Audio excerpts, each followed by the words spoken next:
Hey, everybody. That's preparing to live stream the meeting. This meeting is being live streamed. Hey, everybody. Welcome to the Practice Center. Done. Perfect. Welcome to the Practice Center, everybody. That's preparing to live stream the meeting. This meeting is being live streamed. Hey, everybody. Welcome to the Practice Center. Done. Perfect. Welcome to the Practice Center. All right, let's try this again, everybody. Welcome to the Practice Center. We are doing a chat that you may see more often, and it's called Espress'yo Self. So come with your espresso, your top hair bun, the way you want to come, just come. And we're just going to chat about how forgiveness is operating in our daily lives, how mindfulness is operating in our daily lives. And today our topic is awareness. Yeah, okay. At least we don't have the double echo anymore, so that's a good thing. Yeah, I was just testing it out. It was showing me the screen. So we look like we're on there. We're in a triangle formation. So this is our first live stream. So thanks for hosting this, Joan.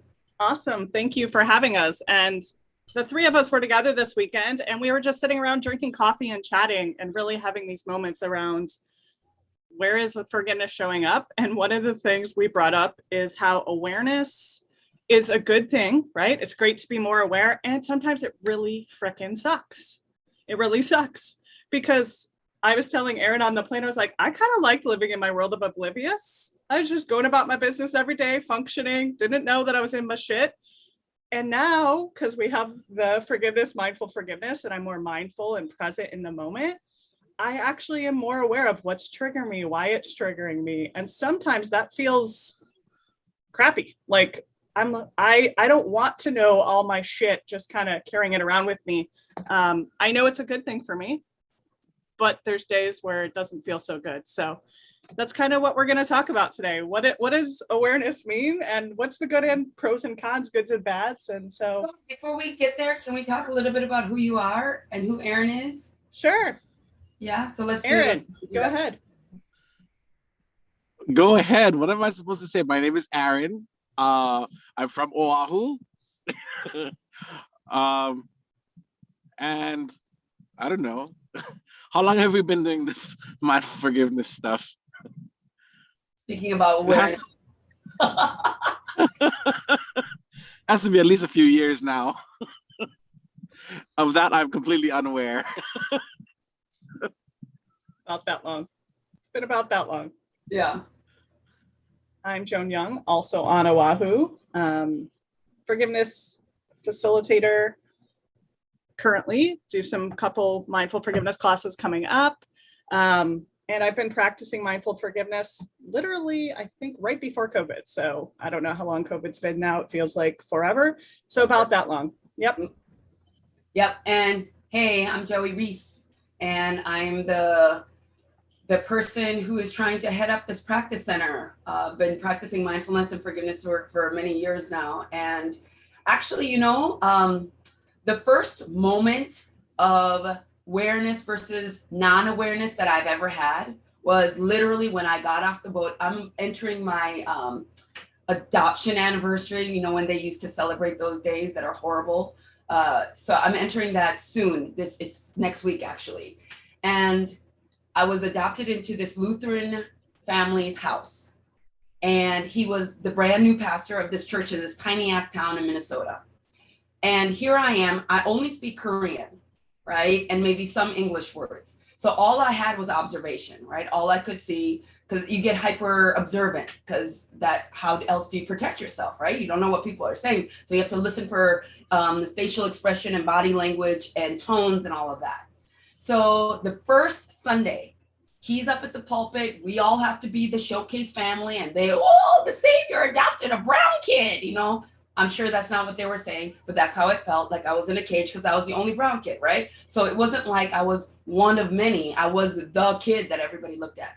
So I'm sitting in the pew, and there's a part where the Lord's Prayer comes up. I don't know if you guys are church people, but the Lord's Prayer comes up. And this is a prayer that I know because the revival tents used to come to Korea because hello, war zone, everywhere there's a war zone, there's somebody fucking trying to convert you to Christianity. So I know that prayer. So I'm sitting there, but I'm watching all of these Lutheran white people in this new church. There's about everybody's there. So it's full. And I'm looking around and I see people reciting the Lord's Prayer like this.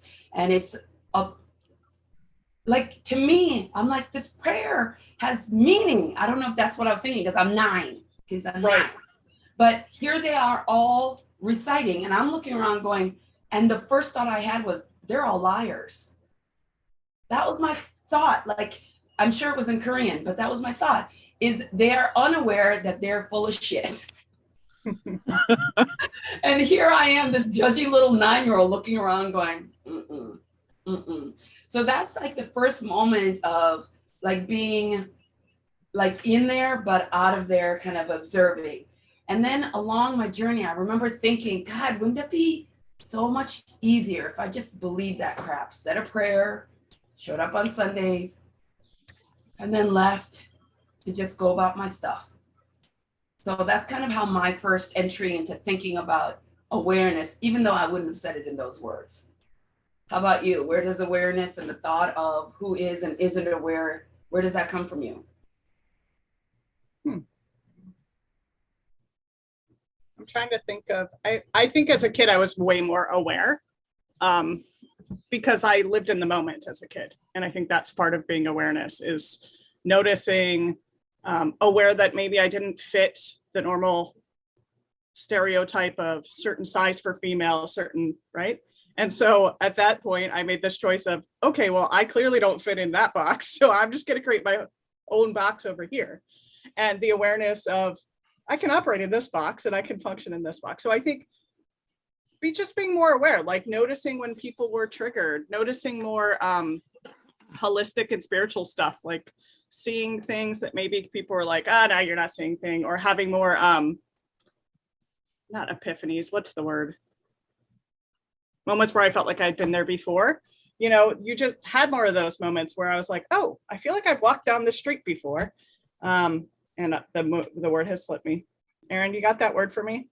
What I'm talking about? Deja vu, right? Or just those moments where I was just more present enough to notice that I was walking down a street and I felt like I've been there before. Yeah. I would say in my later years, I could walk down the same street that I have walked before and not even been aware that I was walking down that street. I know that seems like kind of out there, but I had more connection there. And that was the first time I think awareness of not fitting in a normal box and being okay with it. And also making the decision that I didn't need people to accept me for who I was, you know. So that was before I added on all the stuff to then try to fit in. Then fitting in mattered. But, you know, when you're little, you're just like, oh, okay, well, I'm taller than you and that's cool. So. How about you, Aaron? I don't know. I kind of think I'm still having my major awareness moments, or I think it's been a major awareness kind of an era, maybe, because I feel like I've been in this search, or this journey for understanding or something for the longest time, you know, like whether it's acceptance or whatever the case may be. Like I was kind of blindly unaware of what I was actually going through or what I was feeling, but I just knew I needed something. But I think it's just been in recent years where I've come to understand or come to be aware that you know, like I lived in stress, and I was, you know, a very angry person, and you know, like that at one point or another I was a bully, let's say, and I take a lot out on myself, and you know, when they say ignorance is bliss, yes, it is, and at the same time, the reason it's important to do this work is because when we're living in these conditions, when we are constantly in these defensive mindsets and whatnot, like we are dumping all of this cortisol and whatnot into our bloodstream, so we're killing ourselves. Yeah. And if I was in that place where I was fine, you know, like not fine, but I was fine going in and out every day, It's like, work is fine, school is fine, home is fine, without realizing that fine is shortening your life, And so now that I'm having these awarenesses, I can change things. And yes, changing things is hard work, and changing things sometimes sucks. But at the same time, like, this awareness is that, it gets better. Yeah. Yeah. And I don't know if what I just said made a lick of sense, but that's what I got. When I was surviving, when you say I'm just fine, I go back to, God, those surviving days when I was so miserable, but I knew I had to function because I had 3 kids by myself, right? So I would go and take care of kids, go to work, do the things, but I would be so ready for that. Just go to bed so that I could open up that bottle of wine and just sit and just. So my fine and my survival was just like doing, get out. And that was my escape, right? Just get out. So back then, if somebody had told me, practice some of this thing because it'll get better, I would have been so pissed. Or that awareness or peace is a choice, I would have been so pissed because I'm like, do you fucking know what I'm doing to survive? Like, I can barely make it. Right. So to add that hard work, because we all say it's not easy, it's hard work, right? But to get there, God, it felt like, I even sometimes wonder, how did I get there? It's like little by little, but that survival was deep. And I had this meditation coach that I was trying to express this to one day. And I think this is the reason why I lump a lot of people who do this work kind of in the woohoo, they don't really understand category. Because I was trying to express this to her because a friend and I were talking about that. And she was looking at me like, she was like, what? And I'm like, yeah, like, it's just sometimes easier just to scream at somebody, feel bad about it, and then go drink it away. And she was like, no. And it really felt deflating, like invalidating of the work that I thought I was doing. I thought I was expressing that this is how I used to be. This work is really hard. But sometimes I miss just cussing somebody out and then getting drunk and passing out. Like, am I alone in that? That's how I felt in sharing that with her. Yeah. Well, I have a question about that. Yeah. If I can. Yeah. So, like, a lot of the phrase comes up a lot, like, you don't know what you don't know, right? And since we're talking about awareness, like, my question is, like, when you were doing these things, like, did you know that that's what you were doing?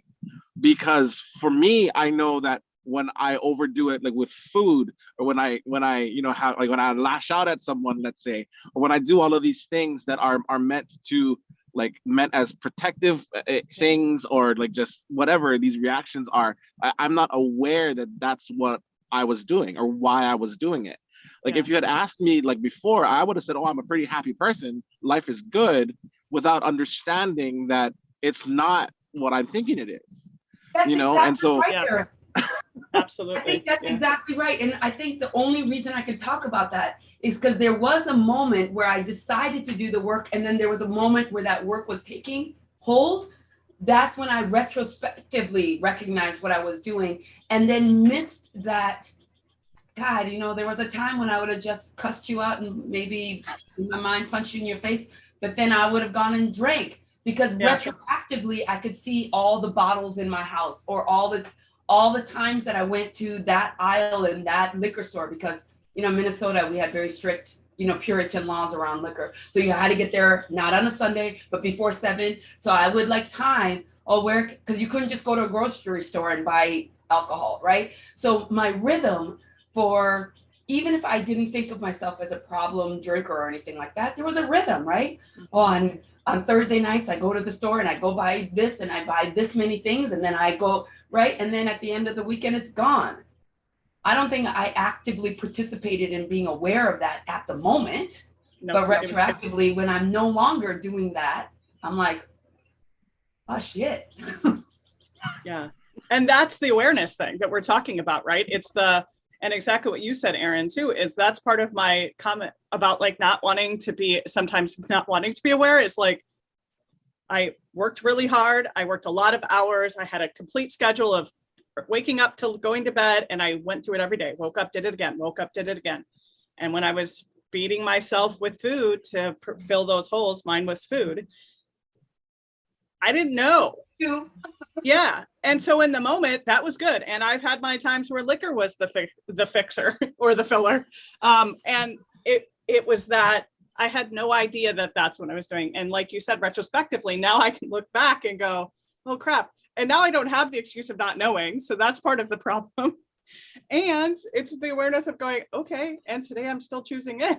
Like, I'm aware that I'm in my stuff. I'm aware that I'm feeling not enough. I am aware that I'm feeling less than, or that I don't belong into a situation. And I'm still feeling like that cookie might help.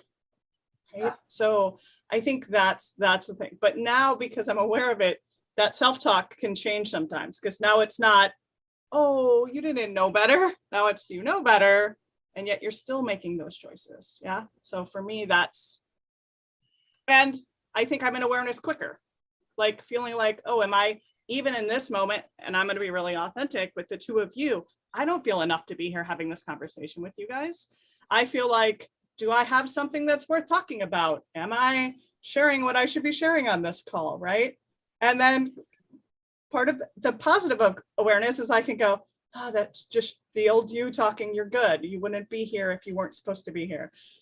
And I can come back. So I think that's the pro of awareness versus not realizing that's resonating and pulling myself back and just sitting here going, So. Would make for a really stupid video for people to watch. 3 people sitting back going, I don't have anything to say. I'm not enough. I don't feel enough. Right. So I'm glad you're making this a not stupid video for people to watch. No, but I mean that's kind of the issue too, right? If whoever's watching this is saying like, I don't have anything to say, or like, I'm not like these people, like you probably are like these people. Yes. Yeah. Having the tools doesn't make us like fairy dust magically like, oh, like, so this piece of awareness, because that image sitting in that, and it was in a workshop. I was like, she had offered, this is my meditation coach.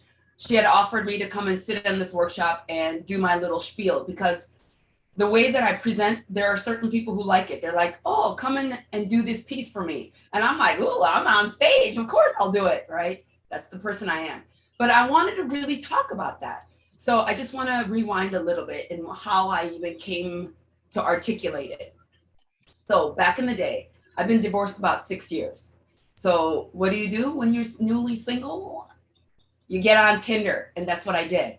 And I found this dude over in Kona, and I was like, okay, I can hang with this. And he was a little bit of a shit. Like, we drank tequila, we played poker, he made a lot of money because he worked in the golf industry. And he was just kind of this party boy, right? Which is what you want right after a divorce. I don't know about you, that's what I wanted right after a divorce. So anyway, I thought he was just like this kind of know-nothing guy, right? It was kind of fun, but then I saw that he was problematic, but still we were able to engage in some conversations. And then he liked to give me gifts. So one of the first gifts he gave me was like a really good yoga mat. I didn't know there was such a thing as a really good yoga mat and a really bad yoga mat at the time. I thought yoga mats were yoga mats, right? Yeah, you buy a DVD set from Gaia and they send you one with a yoga mat and you use that. I'm over here like, what? I didn't even know there was a yoga mat. I'm still in that world, so. No, I looked it up. It was like $150 and it was like a bit, I still have it. So and all these years it's still working. So I can see why, because I've ruined many yoga mats. But anyway, so this yoga mat, and then he got me this meditation bench where you sit on your knees, but your butt is supported. And I was like, who has this? I'm like, you are a tequila drinking, wild ass child party boy who just goes around screwing everything. Like, that's my image of him. So And then he starts, and he knew I was in this meditation, mindfulness, teaching kids kind of a world. So then he started telling me about like these silent retreats he went on. Like he went on like a 10-day silent retreat. I'm like, who are you? Right? You never know who people are. Like, who are you? And then he bought me my very first pair of Lululemon leggings. And I was like, these are all the accoutrements that I need to be a correct meditator. Right? So anyway, I was like, so what the hell happened? You had all of the tools, you had all the toys, you had all the makings to do the oming. And now here you are, basically. I mean, how did the young kids say it now? A fuck boy? Is that what they say? Yeah, I was going to say that earlier. I'm like, oh, so he's an F-boy. Gotcha. Yeah, essentially. But the thing is, I really like him. He's great. He's really great, but he was also a fuck boy. So anyway, I'm like, what happened? And he was describing, I think, exactly this, that when he got into that world of silent meditations and, you know, having the fancy yoga mats and going to wherever, like it no longer felt authentic. Like he was, I think, in two worlds, right? Coming from this world of not doing that, trying to transition. And there were people, I think, who were talking to him like how my meditation coach was talking to me. Like, people shouldn't struggle with awareness. All of this is bliss. You should feel totally fucking great about it all the time. And that's not my personal experience. Mm-mm. And so he opted out. He was just like, this doesn't feel real. Well, it's not welcoming. It's not welcoming, yeah. And that this place doesn't, because the struggle is real. But if you are a practitioner who's been practicing for 20 years, or you had the proper support, or you never really had to manage like big T traumas, I'm wondering if they lack living in the two worlds. Mm-hmm. And I think that is something that we might have and can give voice to, because I almost felt like, am I sounding stupid here? Is this not how people go through this? Because I was trying to explain to her that this is what he and I had been talking about, the struggle to stay in the practice, because then your people change. Where you hang out changes. The things that you talk about change. You can no longer talk shit about people and drink with your friends on a weekend. I mean, that's. Or can you do both? What's that? I said, or can you do both? Can you choose into both, but from a place of choice and awareness versus just doing it because you feel it's part of who you are? Yeah. I don't know. Say more about that. Well, I mean, because like really, when you're talking about these people that have arrived, right, in this, I'm like, want to have judgment about them. Like, I want to shake them, like, get out of your shit. It's kind of like your Our Father prayer. Like, some of those people, that's just how they were raised, and that's what they know, and they think they are aware. They think they're arrived. Yeah. And I think it may be the same thing about these yogis, is that because it's all they do, they feel that they have arrived. Or need to portray they have to arrive, or is it that they feel like they have to portray they've arrived so that they can fit in with that group? But go back to the making the choice. Can we do both? And I'll come from mine. Can I be a bit of a foodie and like to eat stuff, go and eat yummy vegan food that is not healthy, as I'm aware, and have some espresso martinis from a place of choice and awareness, and knowing I'm doing it because I want to, because in the moment it feels good, not from a place of I'm filling a void with, right? And I think that's the difference for me, is having the awareness. Why am I doing it? Am I doing it just because I want to have fun? Or is there some need I'm trying to meet by doing that? Yeah. And if I'm aware of the need and still choose, to me, that's still awareness. So I think that's where I'm going, is why can't we do both? Why can't I live in a world where I am practicing mindful forgiveness and I don't have to be perfect? I don't have to do it like to this place of, oh, come walk up the stairs, I have arrived. But do it, live it, not just teach it, but actually live it and be present with it. And still make choices that aren't like healthy perfections. Yeah, I guess that's what I mean. Like, why can't we play in the both worlds? And why don't we make more room for people to play in the both worlds? Those are the people I want to surround myself with. I think that is what we're trying to talk about, because it would have been so helpful to me if she had said to me at that moment, now awareness about what I wish would have been said, or how I wish what I would have been supported in that, to say, yeah, you know, making transitions is tough. And the most important thing is for you to be in that moment and honor your feels, the language that we use here, right? And I'm curious as to why she didn't say that. I'm curious as to why you wouldn't guide people along on a journey from where they are. I'm curious, and I wish I had the awareness to have that conversation with her, because I don't know that there's any other way for us to get to liking ourselves better and making those choices if we don't have any room to make mistakes. Yeah. Or room to go ahead and be an asshole. Like, there are literally days where I'm like, yep, I'm choosing into, however people talk like that. That is not my language, but you know how people say, I literally get up and go, I feel like 60% asshole today.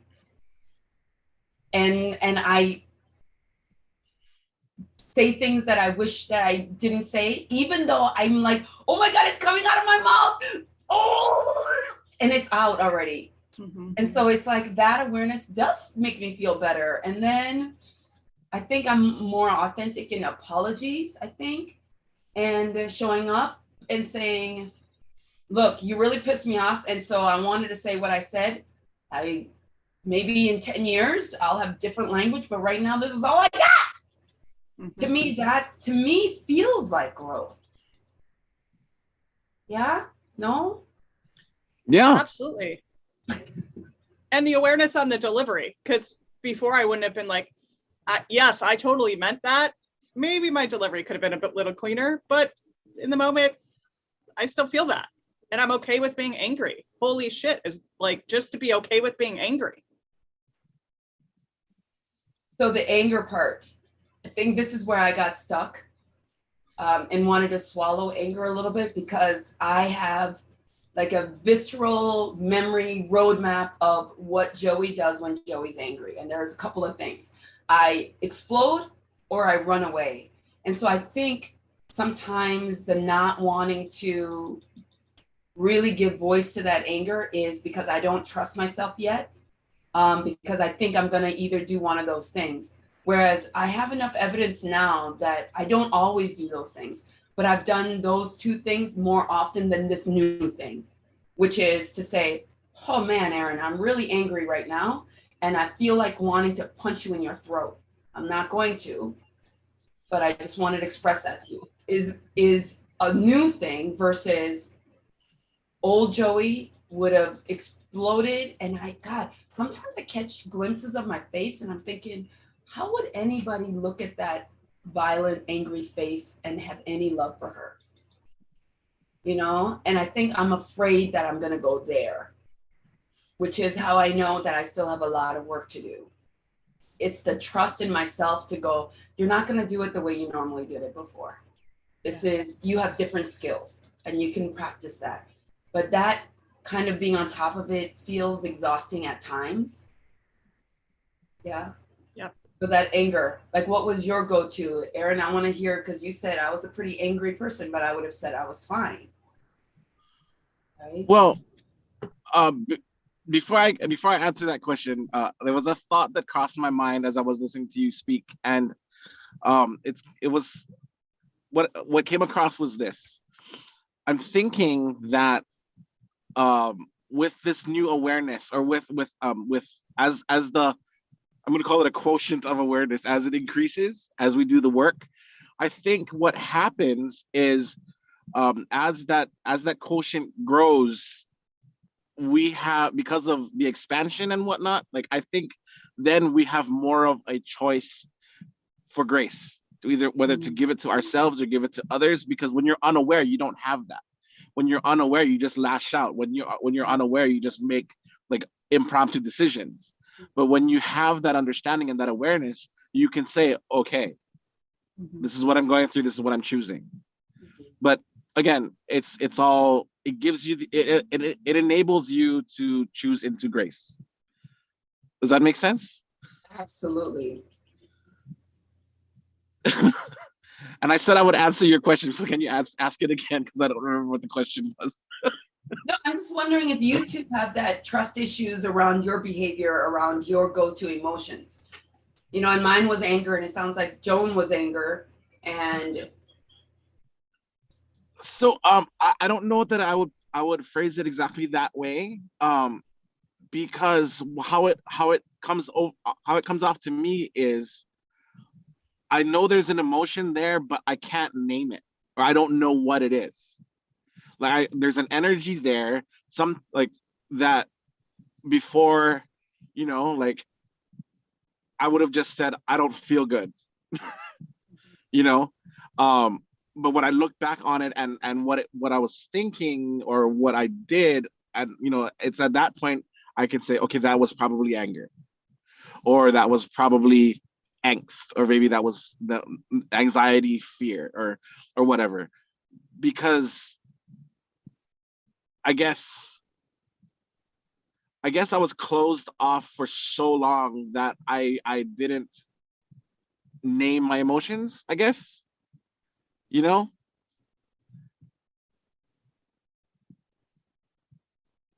so I'm just kind of now starting to learn more about how I experience these different things.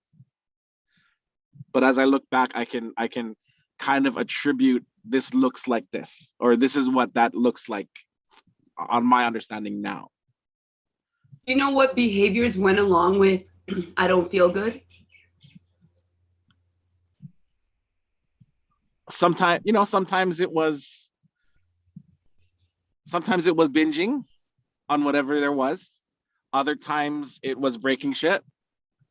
There was other times there was fights. Other times, yeah, I was running and hiding, I guess. Yeah. I remember going to the movies a lot by myself when I was in my shit. I remember I went on this like, what is it? This really weird time when I was looking for something that would make me cry. I like, if you talked to people, like I knew at this particular era in my life, like I would go to all of these different, like, sometimes they were workshops, sometimes they were movies, sometimes they were like whatever, like poetry slams, and I was looking for something to make me feel something. Oh, wow. Feel that so hard. Feel that so hard. Yeah. And then now what? Now even sitting here, I find myself tearing up. It's just, I'm realizing that I am an emotional creature and I feel a lot all the time, and whether I could assign a word to it doesn't matter to me anymore. Yeah.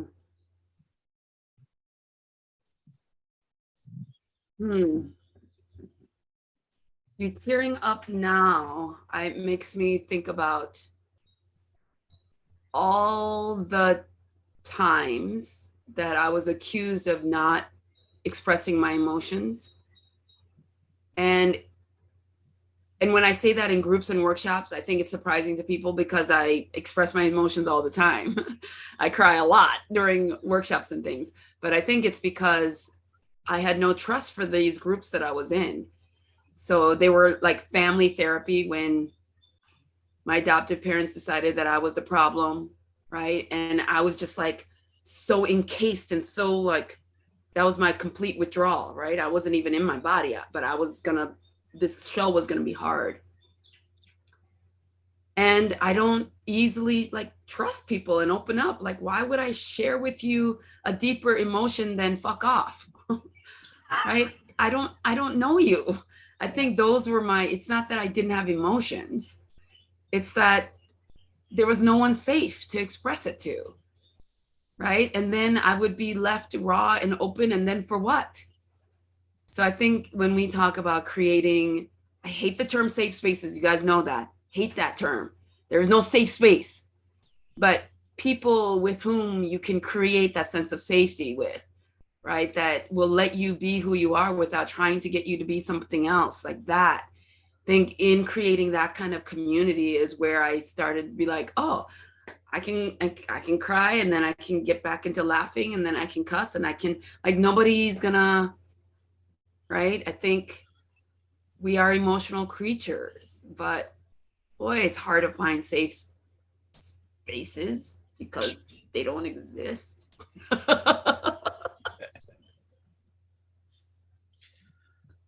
What you got, Joan?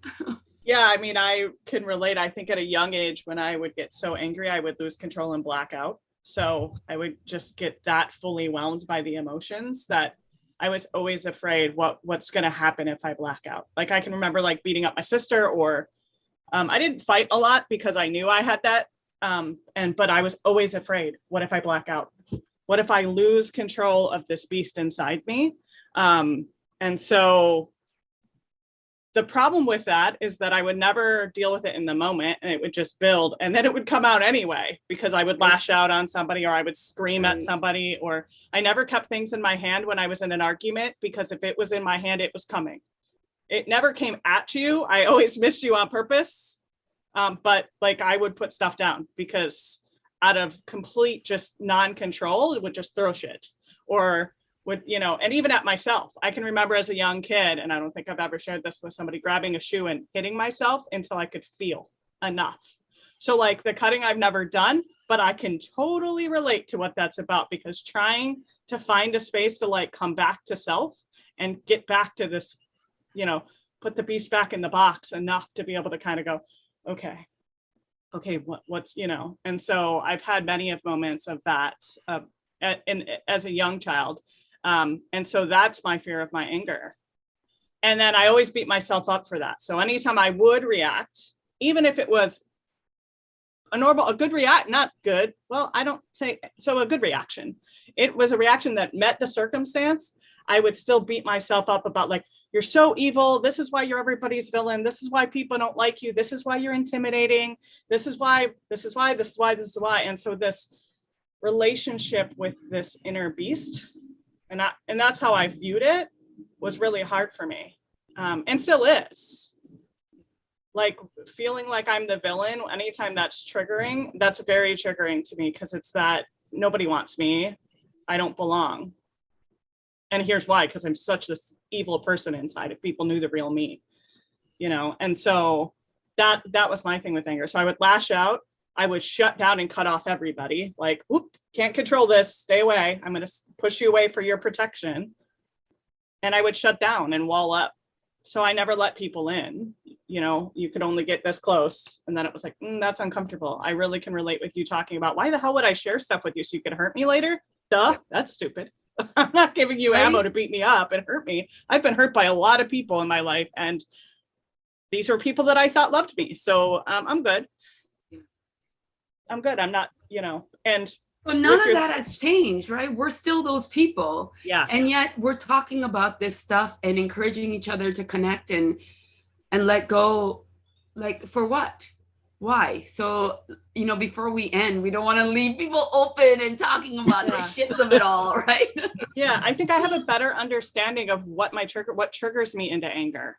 Mm-hmm. And I can now start to go, ooh, why was that why did that poke so hard? Why did that hurt? Why am I so pissed? And now I can take the step back using mindful forgiveness and going, what actually hurt? And what is the feeling? And I'm getting better at putting words, Aaron, but I really had fine. Well, I changed it to good because people never accepted fine. So it was then good, right? So I'm like, I'm good, because people would be like, fine. So, yeah. And getting more aware of what hurt. Oh, I felt like I wasn't valued in that moment. Oh, that's my value button again. Okay, cool. And it softens the blow a little bit so that I can come to chuckle. It's like the unenforceable rule chuckle that I have. I'm like, I have a rule around that. That's funny. So I think that's the difference with the tools is, yes, I can still show up that way, but now I'm quicker to come aware of why I'm acting that way. Before, I had no reason. I was just pissed, and then dealt with the aftermath of, wow, that was a really shitty reaction. I'm such a bad person. Can't believe I'm showing up that way again. So that's for me where I'm at now, is I can. I think I try to articulate in the moment without trying to edit myself.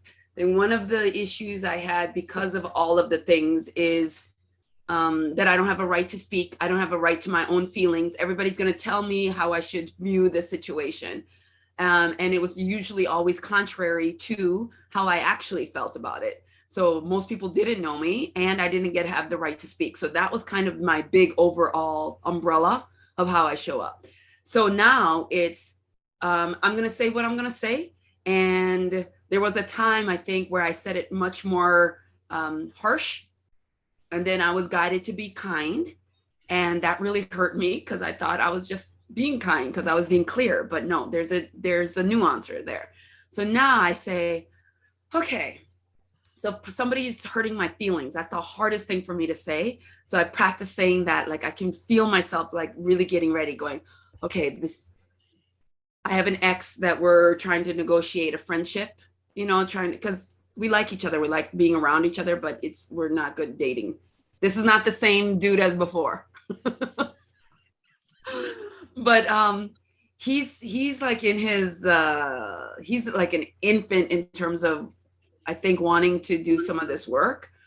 So he does stuff he says stuff that hurts my feelings, like a couple of times. And so I was like, I'm just going to say whatever it is that comes up. I'm going to take a deep breath, knowing that I don't have to run away, knowing that I don't have to punch him. Okay. Those are my two parameters. So I said, what you said really hurt my feelings. You're being a dick. Okay. I'll see you tomorrow. Because that's the other piece that I learned is that even if somebody makes you mad, you don't have to throw the baby out with the bathwater, as they say. Which is the weirdest saying, right? Yeah. But I think my point of reference is, I don't know whatever happened with my mom, but she put me in an orphanage and I never saw her again, right? So for me, it's like, if there's an issue, you deal with it and then you never go back, or you never deal with it, or you never see that person, you never address it. And so then how I dealt with my situations is I would cut people off or I would pack up and move. That's how I ended up in Hawaii. I was like, my life sucks. Instead of going, I wonder what I can do to navigate this and how can I get support? I was like, sell everything, pack my shit, go, right? So in this interpersonal relationships, I can say, you really hurt my feelings. I think you're being a dick right now. This is what I'd rather, like, not censor myself, but not be a dick about it either. Mm-hmm. And that feels different. And then when we come back together the next day, and laugh, I go, this is so interesting. You can be mad at people one day and then make up and then you can keep going. It doesn't have to be the buildup like I did in my marriage, which is you piss me off. Now that's the layer where the next piss off is gonna build. There was never this talk about it, let it go, talk about it, let it go, talk about it, let it go. So there was at a point where I was at capacity. And then when you're at capacity, what do? You divorce. I didn't have any other skills. And I'm thinking, this seems so simple. You just talk about what's wrong and then you let it go. God, it just was like, how is the most simplest thing is so difficult, which is why we call what we do, under the umbrella of the practice center, because it doesn't matter how simple a thing is, right? Yeah. We still have to practice it. Well, and a cool space to give somebody to know that they hurt your feelings that they probably had no idea. Right? God, because I'm thinking if somebody said that to me, JoYi, you hurt my feelings. Either I can say, good, I meant to, or I'm so sorry. Again, hashtag no saints here. Right. How about you, Aaron? How are you coming out of all this? Well, my journey in mindful forgiveness always kind of focused on one relationship I have, and to the point where, like, there was a time when this person, like, all they had to do was call my name or walk into the room or breathe. I guess, have a thought, and I could go from like cloud nine, like completely what I understood happiness to be, to being, fuck, what now? You know, it would ruin my entire day like in an instant. And um, I guess where mindful forgiveness has helped me is I've come to understand that um, where they're at, their life sucks, and they know it, and that's all they, like, how they're behaving is how they're doing, and it's not an attack again. It's not a personal attack to me, and that how our relationship has been for many years is really more about them than it is about me. And their criticisms and whatnot over all of the things I do for them, like, is again about them and not me. And I'm understanding that more and more as I continue in this work. And I think one of the most profound things about that relationship and this work is I've come to understand and be able to comfortably say that I am fucking exhausted. And that's why I feel the way I do.